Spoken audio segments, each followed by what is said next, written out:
What's going on, guys? Carmine here, and a while ago I said I would be doing a final season review where I would take a couple of days off and binge watch all of season 5 over again and do a full fresh review. I'm almost done watching it, but I thought I would make a top 6 best scenes this season because why not? You're probably wondering, Carmine, why are you doing a top 6? Why not a top 5? Because go to hell, Jesse, that's why. I also want to thank everybody for submitting their Adolf Hitler is Jon Snow's father stories. They were, pretty fucked up. I even had a couple of Israeli people send me some stories. I don't know what's more terrible, that or the sand snakes. Oh me. We'll get to that in a later video, trust me. But with this out of the way, let's get on to it, and keep in mind, these scenes are all my favorite scenes this season. They beat out a ton of others. This is all my personal opinion, and if you have a different, top 6 scenes, leave them in below in the comment section. But okay, here we go, number 6.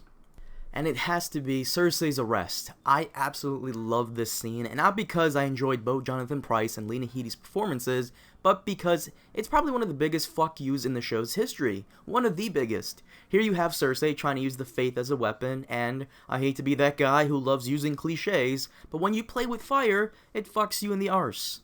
And the reason why it's on this list is also because of the character, Cersei Lannister. She's such a failure, and it's almost Shakespearean how badly she fucks up. I will go into more details about this in an entire video dedicated to her. Wink wink, nudge nudge. But it is such a pivotal moment for the character, and it will be a driving factor into how we'll be seeing her transformation next season. But yeah, number 6 has to be Cersei's arrest. Oh, and before anybody reminds me, yes, I am aware that she used the body double for that walk of shame scene, and I'm kind of disappointed. You can see some nipple in the movie 300 with all the Spartans, where she also played the queen.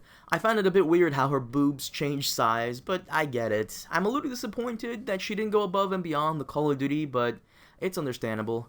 Okay, so let's move on. Number 5 is Arya killing Marant. Now, this one was a little tough for me because I liked the first time she went down and saw all the faces on the wall. That was another good scene.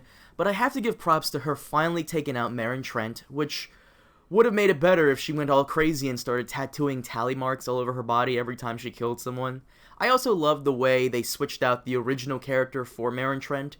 It somehow fits nicely into the show. For those of you who don't know, we are still waiting on George to release the 6th book, but occasionally he gives us one of the chapters to hold us over every year, and a while back it was a chapter called Mercy.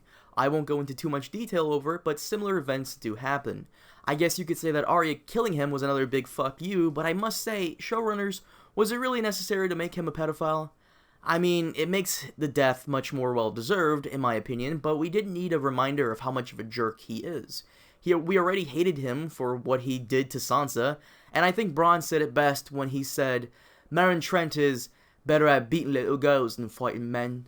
And the only reason I did that impression is because everybody hates me doing impressions, but I'm gonna do it anyways. Alright, but moving on, number 4 has to be Jorah in the Daznak pit, and I have to say, what an amazing fight scene.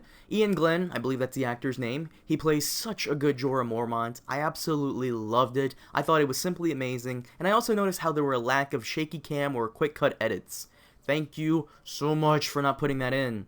Also, I forgot who sent me this, I apologize. It was someone in the comments section, but they linked me to another YouTube video where Jackie Chan basically says the reason many studios do quick cut edits and shaky cam during fights is mainly because some of the actors can't actually fight, which makes Ian Glenn all that more badass. I understand the aesthetics to putting on the White Walker costume takes time, but I would have preferred to see Kit Harington get his ass handed to him in Steadicam. That's just me.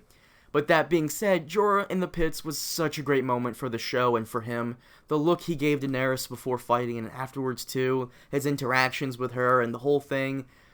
Oh my god, I absolutely loved it. I thought it was great. I was into it the whole time. Definitely one of my favorite scenes.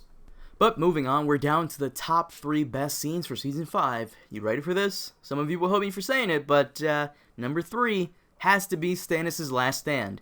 Look, I understand some of you hate the character for his choices of barbecue meats, but I got to give him props. Even though many people would argue that the showrunners completely Ramsay raped, by the way, that's a word, I'm making it a word, but they completely Ramsay raped his character. They did get a few things correctly, and this scene is proof of that. Stannis knows he's outnumbered and he has no chance of winning. In fact, if you go back and rewatch that battle, look at the back of his army. Some of his men are running away. So basically, morale is down, everybody is tired, and they have no horses. He's done, but he doesn't fall back like a little bitch. He goes towards the charge with his sword out, and he is like, yeah, come at me, bro. He's at the front of it, too. Somehow he ends up in the back in the forests, but whatever. You gotta give him props, because at least he didn't go down while on the toilet. You gotta give him that much. But moving on to number 2, best scene in Season 5, and it has got to be the Tyrian and Daenerys scenes. This is kind of a cop-out placing because I'm basically choosing 2 scenes, but you really do need to put them together for it to work. So number 2 is the scenes between them in the throne room, and then again alone in conversation. This is something many of us have been waiting for a very long time, especially in the book. These 2 characters finally meeting up. And to be fair, Tyrion is such a well-written character and is basically the Tony Stark of the Game of Thrones universe, so you kind of have to put him in any top list, you know? Well, to be fair, he's Tony Stark without the height and the suit. But his banter with almost every character is just so unique, and it makes the other person stand out so much more. But here is the thing.